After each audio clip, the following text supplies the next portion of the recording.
Advocate Podcast, a show where we celebrate, defend, support, and uplift the voices of the LGBTQIA community. I'm your host, Steve Takumba. My pronouns are he, him, and his, and I'm joined by my amazing co-host, Lisette Trujillo. Hey everyone, Lisette here, she, her, Aya. The mission of the Parent Advocate Podcast is to elevate conversations and reframe narratives around trans and non-binary youth to help change hearts and minds. Each week, we bring you our take on all things happening from the perspective of two parents of BIPOC transgender youth. Lisette, I really hope you're ready today because we have an absolute baller on our show today. Steven, I can't believe that we have Dr. Jack Turban on our podcast today. We have to send Wayne a gift or something for helping us land this interview. Absolutely. But let's not keep him waiting too long. Welcome everyone once again to the Parent Advocate Podcast. Let's get started. Let's do it. All right, Lisette, bring me up to speed. What's going on? Okay, so last Sunday, Daniel had to try out for the Tucson Jazz Institute because I guess they have to do it every year. And he got into my car and was so upset and was like, I failed. All these things went wrong. It was just like he was convinced that it was awful and that he was going to be put in a lower level band. But then we got an email on Wednesday that he got into the Ellington band, which is like the top band. So he's super excited about that. That was a good thing. As you know, this week was tough, but I'm also carpooling a bunch of my trans kiddos to Daniel's school now. So he has like a whole little crew of friends and we have a fun carpool every day. And so I'm back to my life in the car and juggling work and juggling all the things.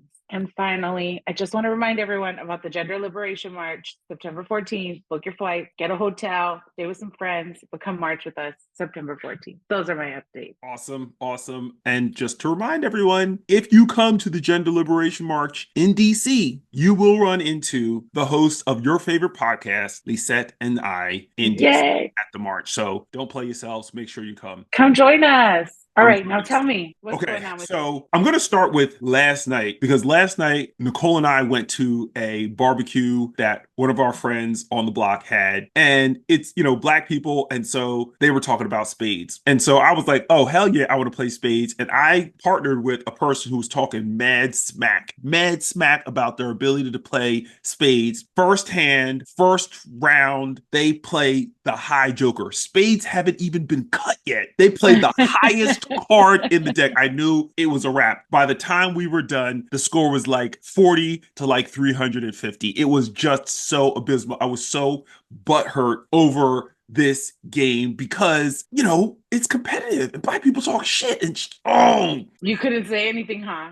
You can't talk across the board. You can't talk across the table to your partner who's fucking up. Daniel would have said you were burnt. It was too late for you. I was burnt. It was very hard. I still this morning woke up still salty over the game. So I'm gonna just start there. Just little flavor for the weekend.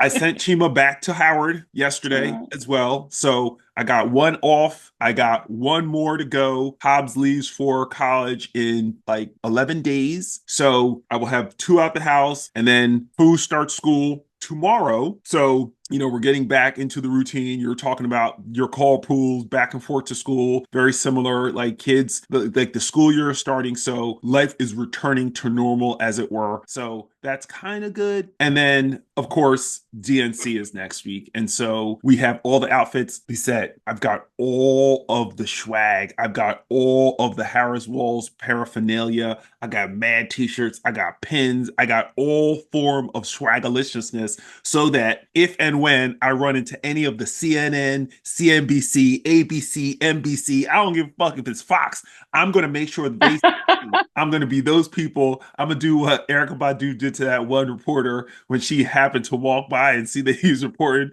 She stood next to him. I'm not going to kiss him though, but I am going to make sure that, they see me. They going to see me and Nicole with our matching shirts. So yeah, that's my week. I want a DNC OOTD of, you know what I mean? You got to do that. Absolutely. Outfit of the day. Absolutely. I could definitely. DNC outfit of the day. Yes. Say less, as the kids say. But you and Nicole need to do some TikTok with your matching outfit. Okay. So now you're on to something. You are really on to something because you don't really be thinking about the TikTok, but like couple talks. Okay. We're going to couple talk the whole time we're there. Yes. Outfit of the day. This is great.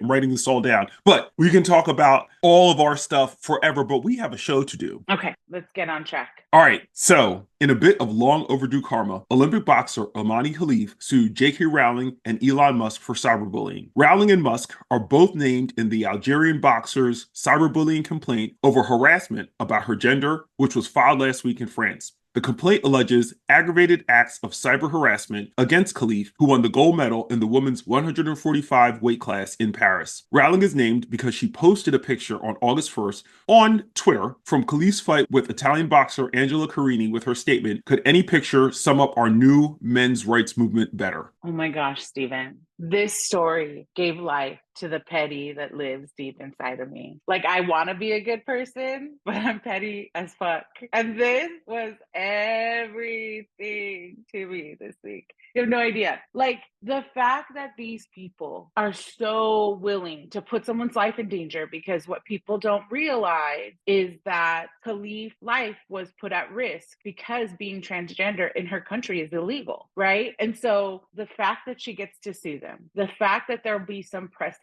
is really, really, really important in this time. And also, it's just karmic retribution. So I hope they have to pay her a whole lot of money. Just so we know, it's not just Musk and Rowling. Trump is potentially going to be in there. The Logan brothers are potentially going to be in there because the way criminal complaints work in France, it's that an investigation has been opened up. And those two were named, but the investigation can pull in anyone and everyone who they believe has also run afoul of that cyberbullying and harassment law. And Trump, Logan, the Logan brothers have all put their feet in their mouths saying negative things about Imani Khalif, and I hope they have to pay out that asshole too. And there were media outlets that didn't retract right away. So there's a whole lot of people who might be liable. This is great. My inner bruja was like, woo, like this is the best karmic retribution ever. Okay. All right. So this is a little bit more disturbing, but let's get into it. According to a recent GLAAD report, LGBTQ plus acceptance is on the decline in the US. The latest edition of GLAAD's Accelerating Acceptance Study revealed that while there remains sustained supermajority support for LGBTQ plus Americans, there's been a slight dip compared to the previous year,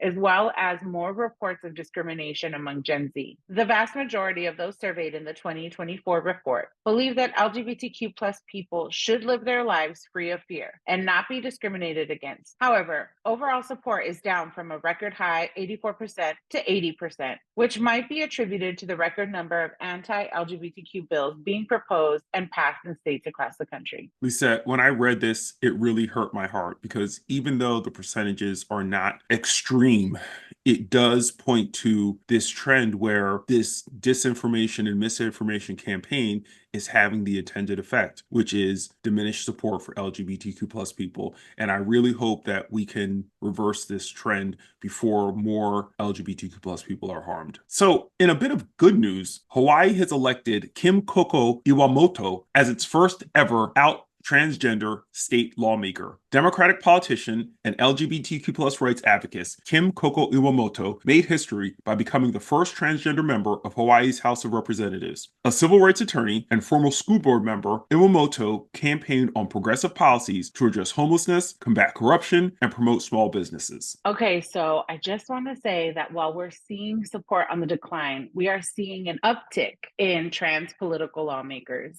And so I think this is really great to have marginalized people, people who are being impacted by laws, sitting in spaces where they can have a positive impact and push policy that it doesn't harm communities. So this is really, really exciting and good news. So congratulations to Hawaii for having their first out trans lawmaker. All right. So since we started all of this talking about karma and pettiness, here is another story that's just going to be all that we need. Oklahoma GOP lawmakers are launching an investigation into Superintendent Ryan Walters' anti-LGBTQ plus ties. More than 20 Republican members of the Oklahoma House of Representatives have signed a letter calling for an investigation and impeachment inquiry of Walters. The letter's author, Representative Mark McBride, leveled numerous allegations of illegal or unethical conduct against Walters, including blocking lawmakers from attending executive sessions of the Board of Education, failing to comply with the state's school budget directives, such as school security funding, and a $250,000 earmark for asthma inhalers and inadequately responding to public record requests. House Democrats have made repeated calls for Walter's impeachment for corruption and misuse of tax dollars, and his anti-LGBTQ connections only make his conduct that much worse, forcing Republicans to act. This dude is a dumpster fire and a train wreck and a shit show wrapped in one. And I love the way he thought he was above reproach and that there were going to be no consequences for his actions. And he is finding out that eventually the chickens come home to roost. Yeah, they do. All right, enough with these topics. We've got to get to our guest. Dr. Jack Turban is a child, adolescent, and adult psychiatrist and the founding director of the Gender Psychiatry Program at UCSF. His research focuses on the mental health of transgender and gender diverse youth, with work featured in top medical journals and cited in major U.S. court cases and legislative debates. Dr. Turban is the author of Free to Be, Understanding Kids and Gender Identity, and co-editor of Pediatric Gender Identity, Gender Affirming Care for Transgender and Gender Diverse Youth. Dr. Turban frequently contributes to op-eds to major media outlets and teaches opinion writing at Harvard Medical School. He serves on the NCAA's Committee on Competitive Safeguards and Medical Aspects of Sports and advises on LGBTQ mental health for the U.S. Department of Defense and tech companies. Dr. Turban graduated magna cum laude from Harvard, earned his MD and MHS from Yale, and completed psychiatry training at Harvard and Stanford, where he served as chief fellow. Everyone, please welcome Dr. Jack Turban to our show. Welcome, Dr. Turban. We're so excited to have you.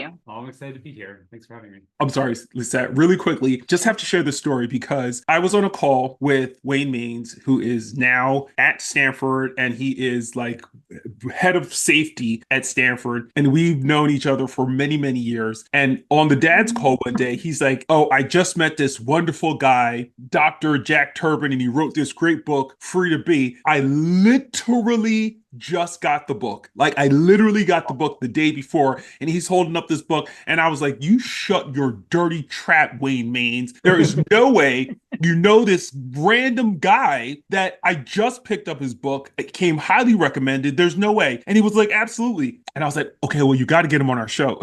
We go way back. Shut your face. Yeah, decades. Maybe decade. And I've been following your work on Twitter. I don't know. It's hard to call it X. On X. And obviously I'm in Arizona. And so we were in the midst of an entire medical ban in 2022. And so it's been wonderful to see like your advocacy, because so many medical care providers have stepped away in a moment when we need more medical providers in the forefront. And I totally understand with all the violent rhetoric and threats that many institutions face, that felt like a necessary need. But in this moment, it's felt like there aren't knowledgeable voices. And many of our states are targeted by the right with medical misinformation, right? Through flyers and mailers and all these things that they put money into. So I've been really grateful for you. I tell Chase he's like a beacon of information when it comes to like policy and legal matters. And you've been a beacon in terms of like being able to share resources and accurate information with families and on social media. So thank you for being here. Well, thank you. Chase Stranger is also one of the most brilliant people I know. I know, he really is. He knows agree. kind of everything. Okay, so into our first question. Dr. Turban, your new book, Free to Be, Understanding Kids and Gender Identity, is now available. What inspired you to write this book, and what do you hope readers take away from it? The main thing is that, to your earlier point, I was just seeing so much misinformation out there, and it was impacting people in so many different ways, right? Families were confused and scared if their kids were trans, or even if their kids weren't trans and gender diverse. There was just this huge ecosystem of fear-mongering and misinformation, and medical information in particular is really scary, right? Because these are really important decisions families are trying to make, but it was nearly impossible for them to get the information they needed. And then in addition to families being impacted, we saw our politics being impacted and our laws being impacted, that everything all of a sudden was being discussed, from outlawing different medical interventions to forcing people to use certain bathrooms to banning kids from sports, people even challenging whether or not conversion therapy was dangerous. All of these policy questions where we have some pretty good science and data to contribute to those discussions. But to your point, doctors aren't really trained to do that. We don't write a lot of trade books.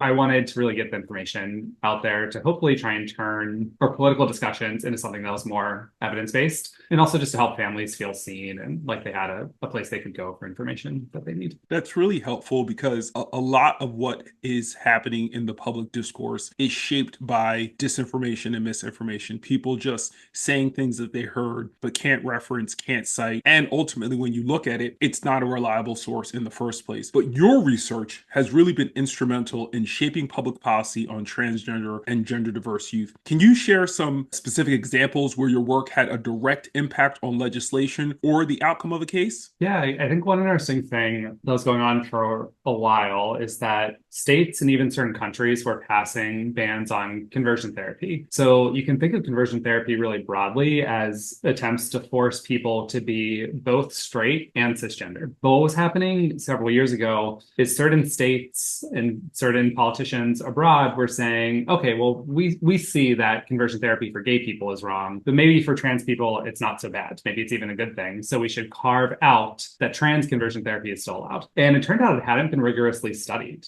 If, on a large scale, if trans conversion efforts were dangerous, most experts in the field had seen that they didn't work and had seen that kids were doing worse after, but we didn't have the concrete data. So researchers at UCLA worked with the National Center for Transgender Equality and did this amazing huge survey of over 27,000 trans adults. And they shared the data with us. And we were able to compare those trans people who were exposed to conversion therapy to those who weren't. And we found that exposure was linked to almost every bad outcome we looked at, including suicide attempts. So that paper was really useful for, being able to point to actual numbers and having these discussions about whether or not those carve-outs should have been there. And ultimately, most countries and states included trans people in their conversion therapy bans. Thank you so much for doing that. I also wanted to ask, as the founding director for the Gender Psychiatry Program at UCSF, what are some of the most common misconceptions you encounter about gender identity in children and adolescents? I recently heard you on a different interview, and you were talking about the way in which kind of Gen Z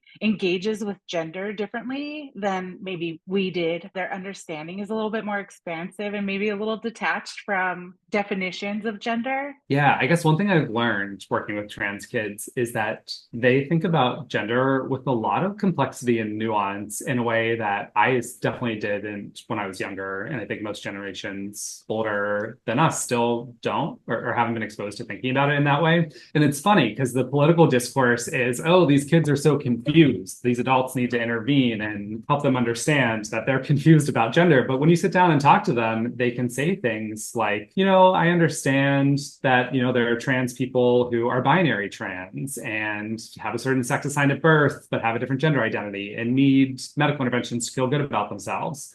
I don't quite feel that way. The way I think about my gender is there are certain gender norms I relate to and other ones that I don't. And so I don't feel totally masculine. I don't feel totally feminine. And so I'm going to settle on this non-binary gender identity. And let me tell you what that means to me and all this complexity and how it relates to my body or doesn't, and how it relates to social rules or doesn't. And we never talked about it in that way in older generations. And then the misconception that comes up is everybody thinks that all of these kids who are thinking about their gender with more nuance are then being rushed into medical interventions, which is just not the case. So I have a lot of kids in my clinic who never want or need puberty blockers or hormones, but still fall under the trans umbrella. They don't identify as cisgender, but they're comfortable with their bodies. And then this rushed care is the other big misconception. So even the kids who are pursuing puberty blockers or hormones, under current guidelines, you need to do a comprehensive mental health evaluation where we talk to them, we talk to their parents, we talk to everyone together, we screen for other mental health problems, we get a detailed gender history. We really are getting to know these kids really, really well and educating them on everything that's important to know about these medical interventions, getting the family all on the same page, and going through this really slow, methodical process, which, if anything, the kids and the families are often annoyed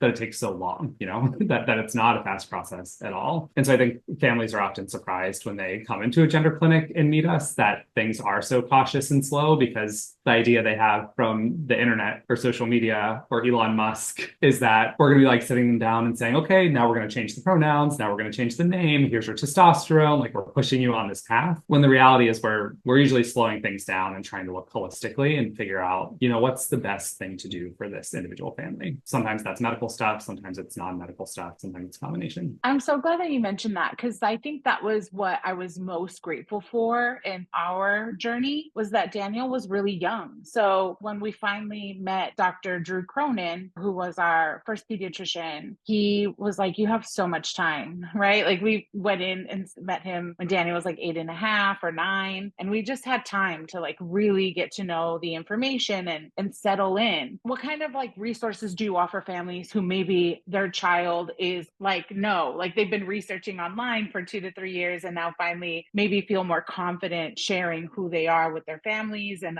probably more impatient about gaining access to care? Like what resources do you give families in terms of like, this is the process, it's going to take some time, and here's some resources to get your, foundational kind of understanding of your journey underway? Yeah. So one thing that's really important to me that we do in our clinic that I really think all clinics should do is we have really intense support for both the kid and the parents, because most parents have never thought about this. It's new to them. It's scary. If they've been on the internet, everyone's been scaring them more. And I also take care of some trans adults. It's about a half day a week of my clinic. And I have so many trans adults where their parents said something that it wasn't their final thought, but they were thinking out loud and they said something that just stuck in their mind. And now they're, 40 years old and it's still impacting their self-esteem. And I hate to say that, I don't want to scare parents, but the more my point is I want you to have a place where you can express everything you're concerned about with me, not in front of the kid, so that when you go and you talk to your child, it's your final thought. It's not, maybe not like your final thought, but it's not something that you're thinking out loud that's inadvertently hurtful. You're not coming in with the biases that we've just like been entrenched and learned. And yeah, and there are all kinds of things that are common, right? Parents are worried that it's a phase. Parents are worried about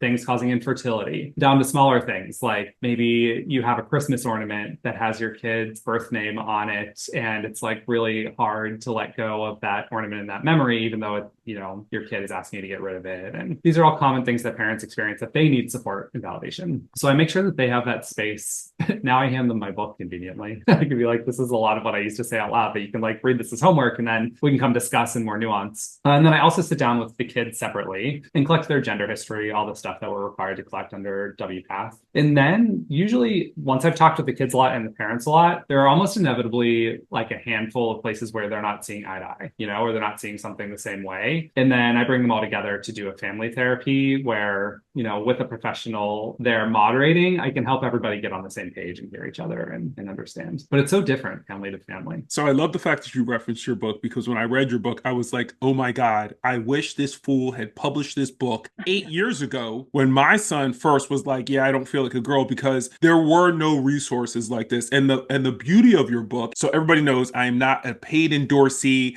I get no kickbacks. There's no profit participation with Dr. Jack Turban's book. However, it was so easy to read. It was so accessible. Everything was plain. I love the footnotes that you put in when you wanted to give a little bit more context, but it didn't necessarily flow with the story, but you wanted to talk about how you may have felt or what you may have thought or something, some asterisks that really help to emphasize the point, because I think that that extra little bit is really helpful for people who are coming to this for the first time and are looking for something that's easy to read and not a bunch of medical jargon. When you were writing the book, did you have the regular everyday person in mind? Yeah. I'd edited this textbook or co-edited a textbook a few years ago.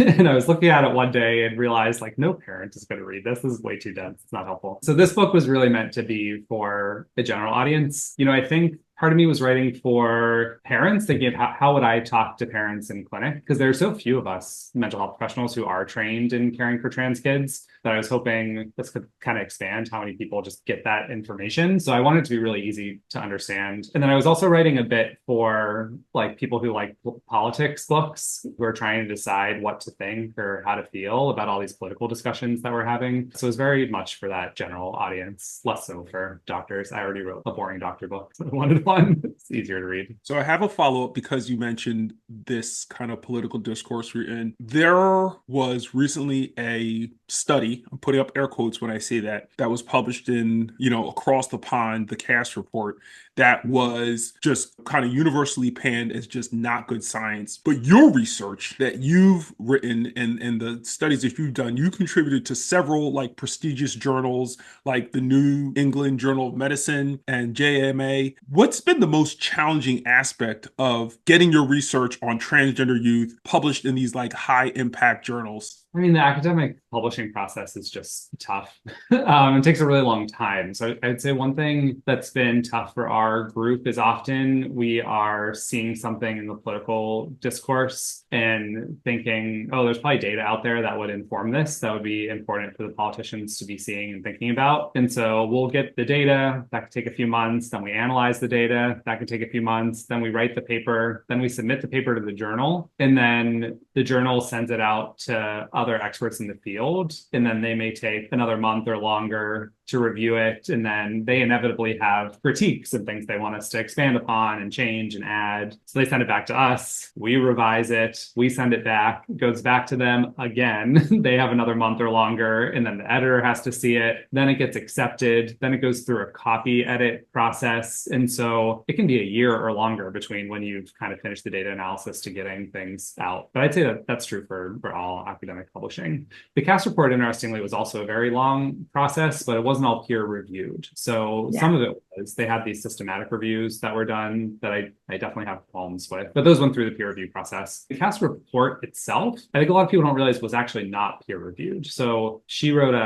in her team, I think it's still unclear who was even on the team, but there's this 388-page PDF that, it references those peer-reviewed articles, but a lot of it is not peer-reviewed, and it's just kind of their thoughts. It's so interesting that you talk about this process, because I've been fortunate enough to be supporting a group of researchers. We're hitting a year now, and it's like the second revision, and the things that they need and want. And it's important information, right? So you want to make sure it's done correctly. I think what's really frustrating as somebody who is facilitating parent support spaces and like really wanting to decenter parents and help them get to a place of empathy, sometimes those spaces are hard because you have parents actually always talking about rapid onset gender dysphoria, right? Which was a study that was, my brain's not working, but like a study that was said was not a good study and not done accurately, right? And so you see parents on the internet bringing in misinformation. And so how much of your time do you take in like trying to bring parents past that? Have you seen more families coming in with misinformation? Like, are you seeing like Abigail Schreier's book? Like, I had so many people tell me, I read this book, and it's up on my bookshelf somewhere. Yeah, and me having to kind of bring resources and talk about the far right, because they're not even thinking that there's a political viewpoint and lens and money machine behind that kind of rhetoric. So how much time are you spending kind of redirecting families away from misinformation? I'd say a lot of time. I think it's also funny, there's been a pretty concerted effort from some of these right-wing groups like the Heritage Foundation or the Manhattan Institute. I forget what Barry Weiss's newspaper is called, but all of these places, they have a lot to say about me personally also. So often before people have even come to my office, they come in and they think that I'm, like throwing testosterone darts at their child and telling them and like this really out there idea.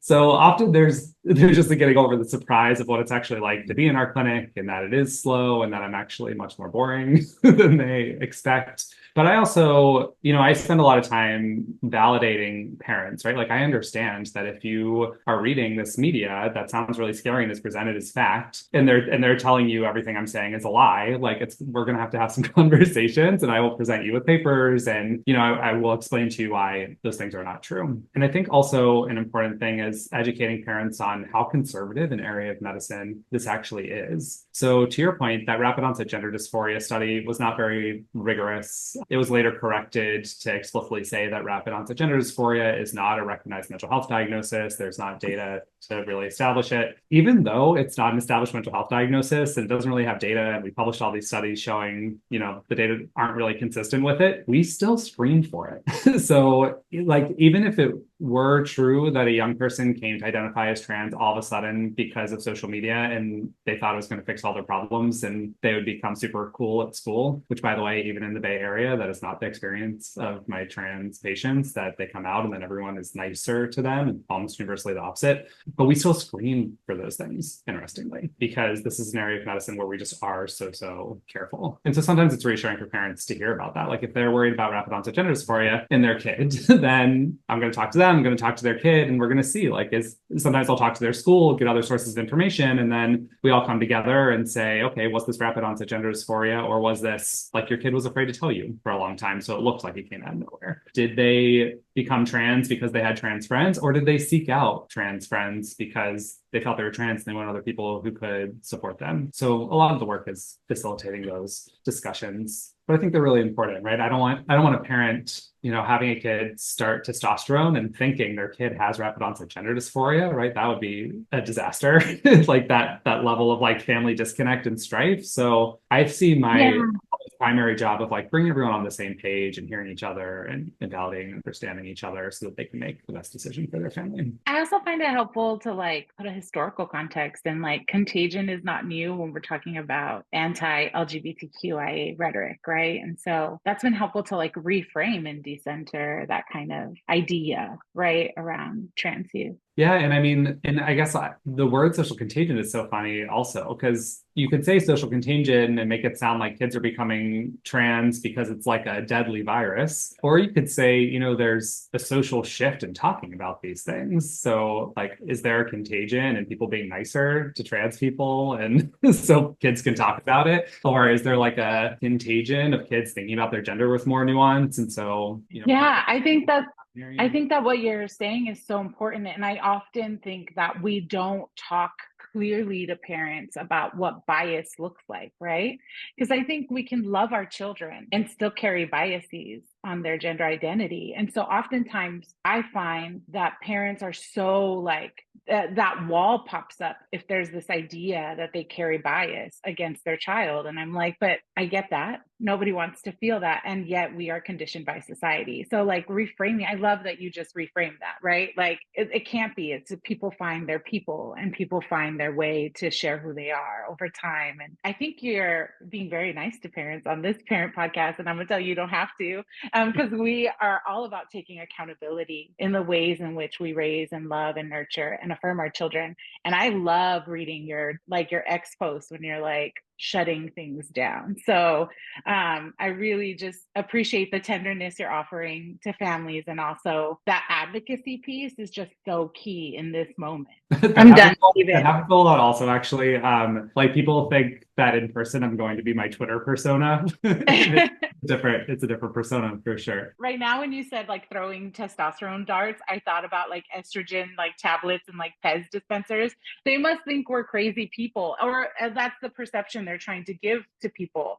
But the reality is that like we're very thoughtful, loving parents who are also, because of our proximity, are also evolving and changing and learning through our children, right? So it's I feel like it's like a blessing. I call it my plot twist that like just was a real blessing when we began to learn and began to affirm our child. And just a story on this like language framing that I have to share, right? Like social contagion, making it sound like it's a disease when it could also be conceptualized as giving people space to be more comfortable talking about themselves. I was an expert witness in a court case recently, and the person who was the lawyer defending this law banning gender affirming care for that state kept using the phrase pumping kids full of chemicals. And I was like, do you mean giving children prescribed medications? Because you can, sure, you can use both phrases. I suppose they mean the same thing, but generally when we're talking about medications prescribed by physicians, we don't say pumping kids full of chemicals. There's like a very clear intentional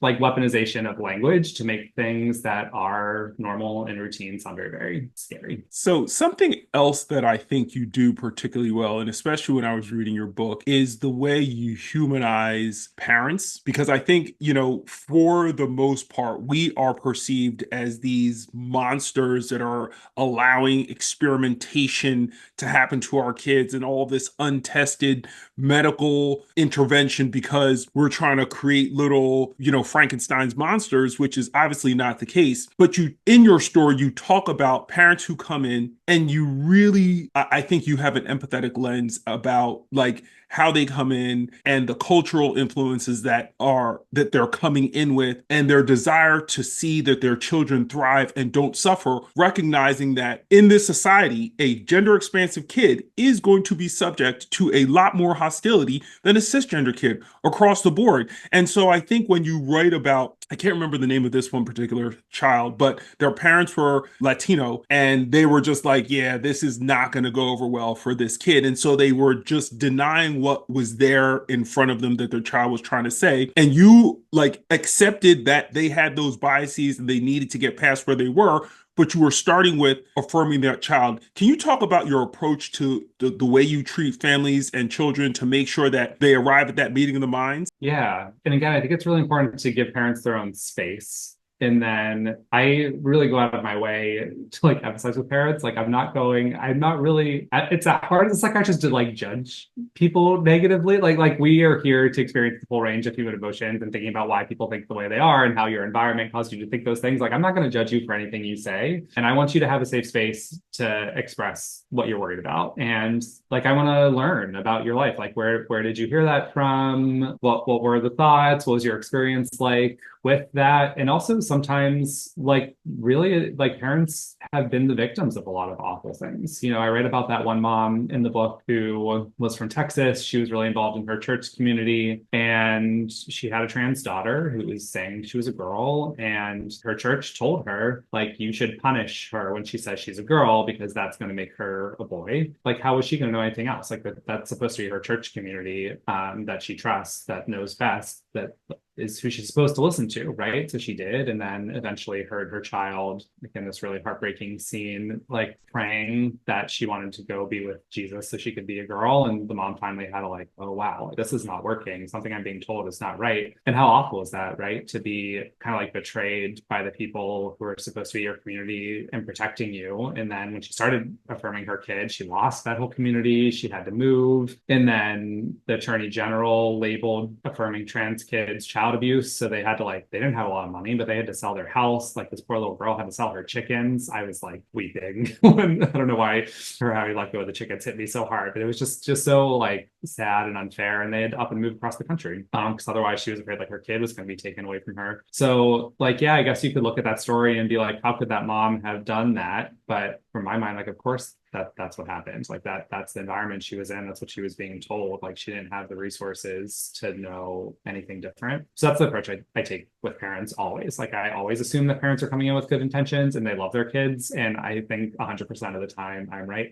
in that assumption. But often just life is complex and people have complex life experiences that make it really hard to talk about gender in particular, right? I talk about like gender threat in the book, that most of us at some point in our life have done something a little gender non-conforming and then learned real fast that that's not acceptable, right? Like maybe you were a little boy and played with a doll and your dad freaked out, or maybe you were like a cisgender girl who wanted to play rugby or something and everyone freaked out and even said, I've heard off the wall things like no one's ever going to love you if you play that boy sport, like really intense stuff. And so parents bring that in when they're trying to understand their kid's gender too.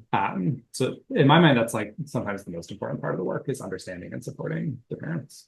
Because also like when we look at the research, the best predictor of the kid doing well is if their parent loves and accepts them and can express that well and the kid can feel it. So I'm doing it for the parents, but I guess at the end of the day, I'm doing it for the kid. That part. It's always for the kids, right? Like that's why I say like, how do we decenter and like get them to a place of empathy faster? Because that means home is safer. Those have been the hardest for me when parents call and are looking for a child for intake, or they tell me my child was just taken by the EMTs. Like, what do I do now? Like those are the hardest, the ones that stay with me the longest and are really difficult. So Daniel and Hobbs, Steven's son, planned trans prom. So they were part of the Core 4 team. And I remember in one of our initial calls with Chase, because Daniel and Libby had told Libby's mom and I, we really want to do something. We want to do a march. We want to do a rally. Like we're so tired, because Libby was in Texas. Daniel was here. And Daniel, in one of our key calls Daniel said, I'm tired of people telling me I'm going to die.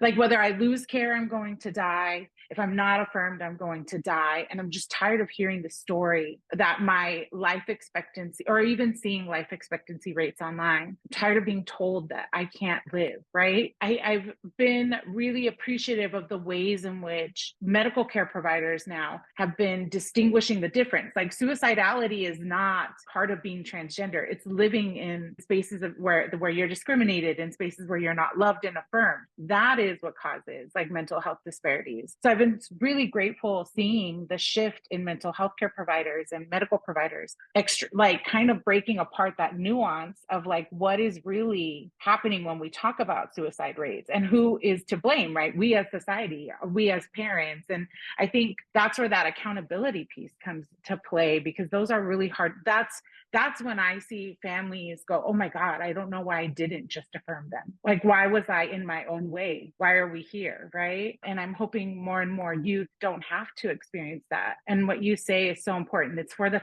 it's for the parents, but really it's for the kids. And it's just the most important thing you could say in this moment. I'm going to stop talking. I think of like one amazing quote. We did a focus group with trans kids and asked them like, what are the top 10 things you want your doctors to know? And we published it in one of the big child psychiatry journals, but there's a quote in there that I love so much where the kid said, if I seem anxious or depressed, it's not because I have a problem with my gender identity. It's because literally everyone else does.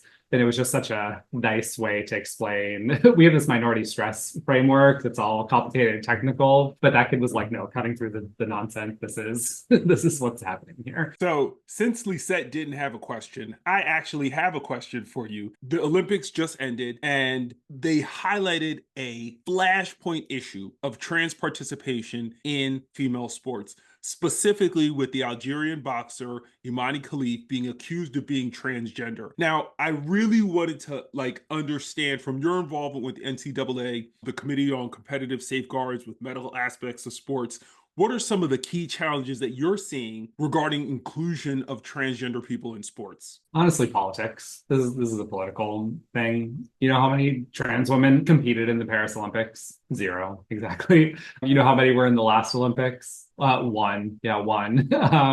Laurel Hubbard, she competed in weightlifting. She sadly, lost after her first round. So, and yet, every single politician is running around saying trans women are dominating sports leagues. But if you are attending any of the sports leagues, you may ask yourself, where are these women, these trans women dominating such leagues? And then just over and over again, they'll say Leah Thomas, which is one person. The way I think about this question is the research on like sex and athletic advantage. It's mostly about cis people, right? And there is some data that like cis men do better in certain sports than cis women. I'm not going to contest that. What I am going to say is that trans women are not cis men, right? So you don't get to take the data from cis men and apply it to trans women because these are different people who have different experiences. And if they were just cis men, they would be dominating the sports leagues, but they're not. So why are they not is the question in my mind. I think it's because they have the deck stacked against them in every single other way that gives them a huge disadvantage, right? There's harassment, there's discrimination, there's violence,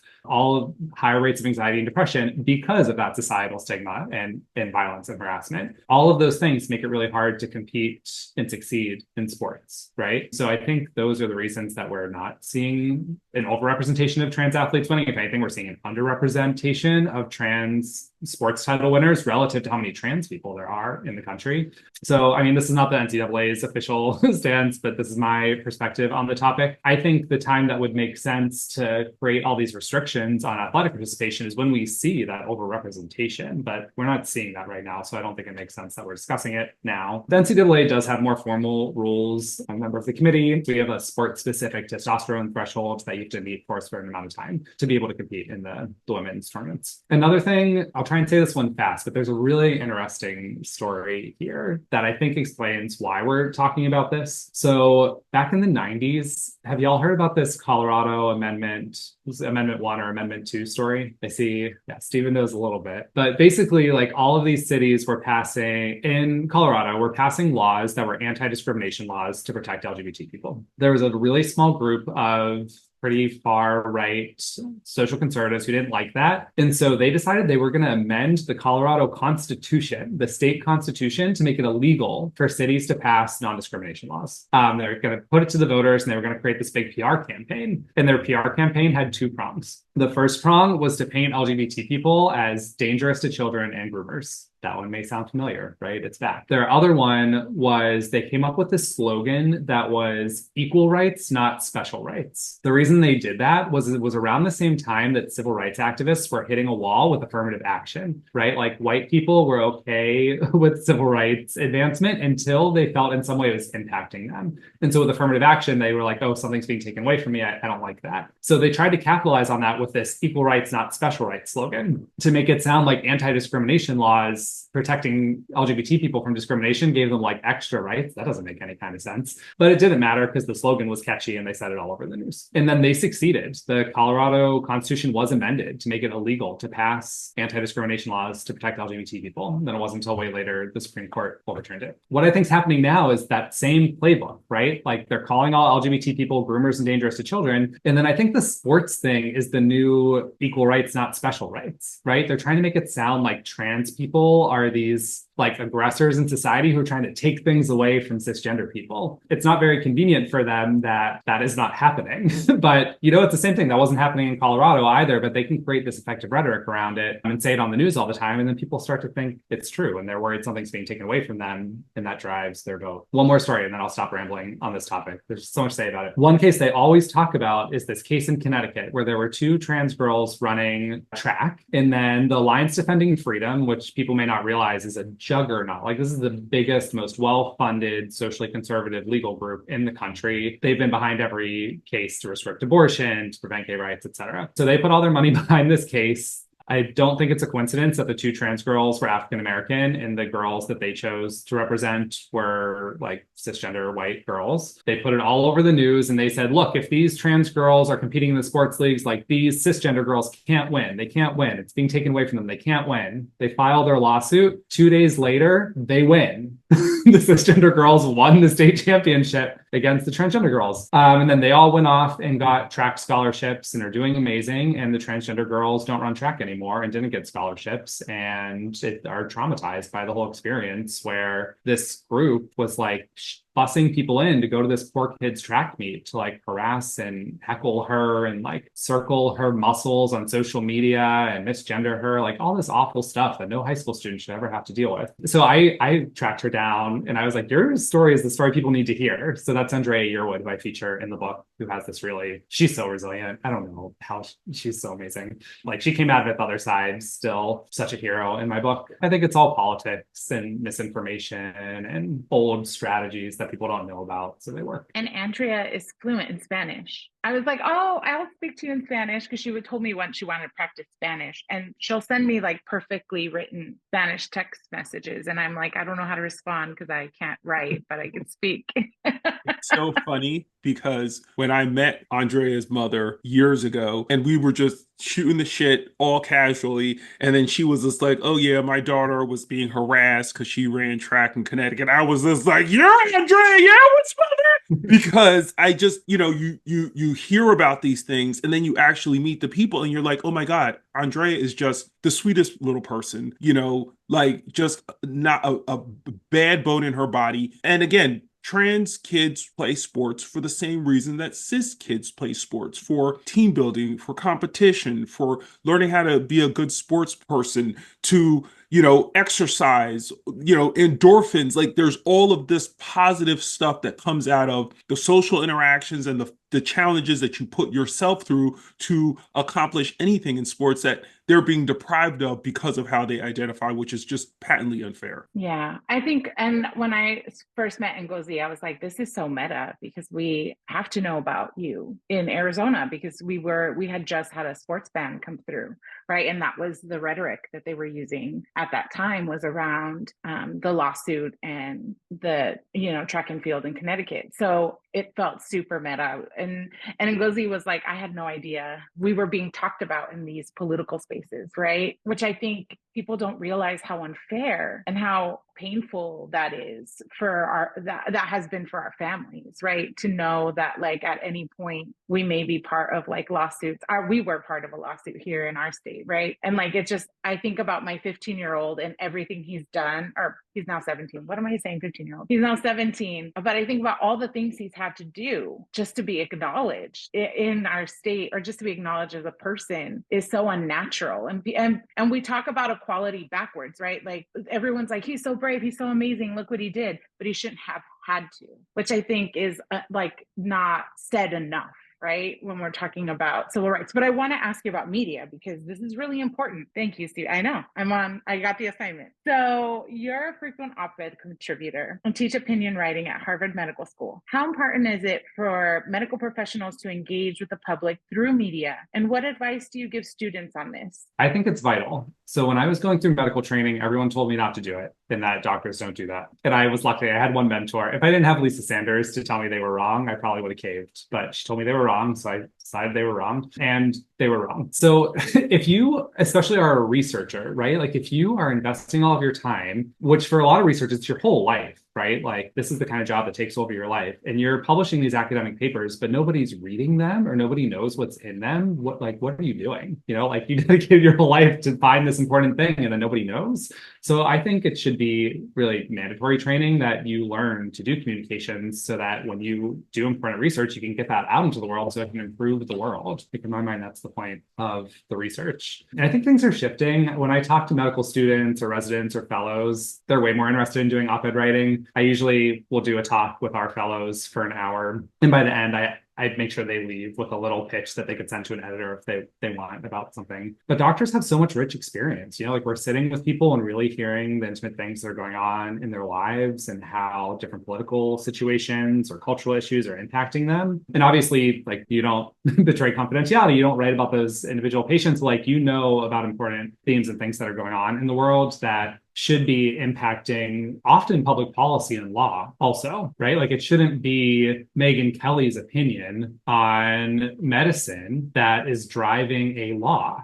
It should be the doctor who practices that medicine and the families and the kids who are impacted by those medications. So yeah, I'm on my soapbox about that one, but I think it's important. I think it's a very learnable skill also that you can learn pretty quickly. So if there are any doctors or researchers listening, or families also, right? Like if you are a parent and you're seeing this happening, and honestly, another thing I teach in op-ed writing is the numbers don't convince people as much as stories. And what I always say is like, that is true, but don't be the Wall Street Journal. Because what they do is they make up a story that has no basis in fact and gets people all emotional, and then they make the world a worse place. Sorry to them. Be responsible, but like the compelling personal story is what's going to bring people in and change their hearts, which need to change before their minds change. And then put in supporting data. But parents and families, right, you're coming from your emotional real life experience, and that can really change the way people see these things, right? Like it's so easy to be in this like intellectualized argument about testosterone and bone density and sports, where like we're not at all talking about the experience of the trans people, right? Or their families. So for you to come out and write an op-ed saying like, I'm a parent of a trans kid, here's the awful thing this law did to my kid. Like my kid's depressed and won't play sports now. Like maybe you're a family where sports is really important. And you're like, this long tradition of a thing that's been important to my family is lost, and it's making my kid feel horrible. And they're spreading this idea that my poor kid is like violent and dangerous to her friends. And now she doesn't want to hang out with her friends and is depressed. All you got to do is like Google the paper where you want to pitch the op-ed with the word pitch op-ed, and there's usually an email, and you just shoot them a short email. I love that. I'm going to do that actually. And we have one final question for you. Our podcast is really devoted to helping parents and caregivers of transgender and gender expansive kids to kind of navigate this world. What 3 pieces of advice would you give to parents and caregivers of gender expansive kids for helping them to improve the mental health of their children? Ooh, this feels like a high pressure question. Number 1, have your own private space to talk about this. Ideally, it would be with a professional therapist or social worker, like a licensed mental health person who knows about these topics, so that you are taking care of yourself and you have a place where you can process, both for you, for your own mental health, but also for your kids' mental health, so that you are able to be an effective communicator with your kids, so that you can express your love, because that is what's going to make your kid do well in a million different ways. Number two, don't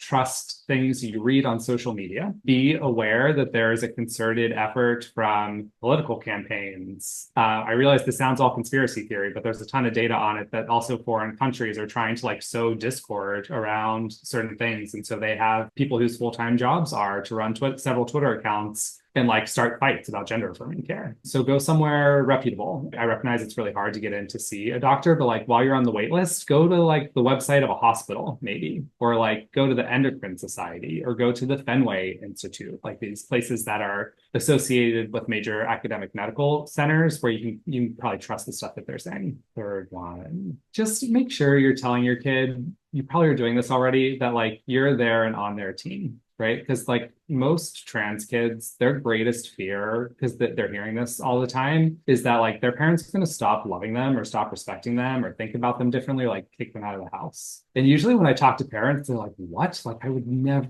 I never in my life, why, how could they think that? The reason they think that is because they're being told it all over the place. So even if it seems obvious, just make sure you're saying that to your kid, that you love them unconditionally and you're always going to be there for them. Oh my God. Dr. Jack Turban, thank you so much. We're going to give you a second to plug your book. Where can folks pick it up if they want to get it? Yes, Free to Be, Understanding Kids and Gender Identity. It's available on Amazon, also in most local bookstores. Thank you so much for giving us time today. Thank you both. I also did a podcast with Mama Dragons the other day, and I'm realizing talking to loving, supportive parents really strikes a chord in my emotions. It's just so beautiful to see parents who are so dedicated to their kids. It really means a lot. Just so you know, you're gonna probably get a book from Wayne to sign for me. All right, just I'm on it. I just need that. Dr. Turban, thank you so much. You have an amazing day and rest of your week, and we'll let you know when the podcast goes live. Thanks. And if I can ever help with anything, honestly, just keep me updated. Absolutely. Thank you so much. Great meeting you. Bye. Bye. Now it's time for our recurring segment, Allies and Assholes, where we highlight individuals or groups that are supporting the LGBTQIA community on the one hand and call out straight up assholes who are trying to move us all backwards on the other. Lisette, who are we talking about today? Our ally of the week is the very cutesy, very thoughtful, very demure Jules LeBron. In her now viral video, which has been recreated by numerous celebrities such as Penn Badgley, Lindsay Lohan, Patrick Todd, Jamie Lee Curtis, even the Beetlejuice cast got in. Transgender influencer Jules LeBron gives beauty tips for how not to look like a clown at work, but to look demure and cutesy. The video, which started the trend, has over 3 million likes and hundreds of thousands of shares. The viral trend has been so popular that it's allowed Jules to afford her gender-affirming care. Okay, when I tell you that Very Demure has entered the public zeitgeist, I was with Nicole and she was like, you need to get on this Very Demure trend. I was like, what are you talking about? She's like, what are you talking about? How do you not know about this, child? I knew nothing about this trend. And now I feel like I'm going to have to make a TikTok with the Very Demure, girls, you can't be out here looking like a clown. And I was like, wait, I don't want to be appropriating, my people's stuff, but it is very cutesy. And I love the fact that because of this trend, she has been able to gain herself a certain amount of financial security to afford her care. Stephen, I just want to say what else I loved about this, because then I did a deep dive on her page, is that she was just a cashier worker at a grocery store. And so her Very Demure was empowerment to the dolls. Oh, this is how we fly in a plane. This is how we do these things. And I just was feeling it. So honestly, we've been living the Very Demure, cutesy, thoughtful, very demure lifestyle already by running this podcast. And this is why Jules LeBron is our ally of the week. Congratulations to our Very Demure Jules LeBron. Now to our asshole of the week. Our asshole of the week is SCOTUS. The Supreme Court on Friday declined to let the Biden administration enforce portions of a new rule that included protections from discrimination for transgender students under Title IX while legal proceedings continue. The High Court left intact 2 separate orders from federal courts in Kentucky and Louisiana, which blocked the Department of Education from enforcing the entirety of the rule across 10 states. In seeking emergency relief from the Supreme Court, the Justice Department argued that the district court's injunctions are grossly overbroad because they block dozens of the rules provisions that weren't challenged by the states, and that the lower courts therefore did not find that they were likely unlawful. Steven, this is why SCOTUS, well, not all of them, just like 5 out of 9 are just trash.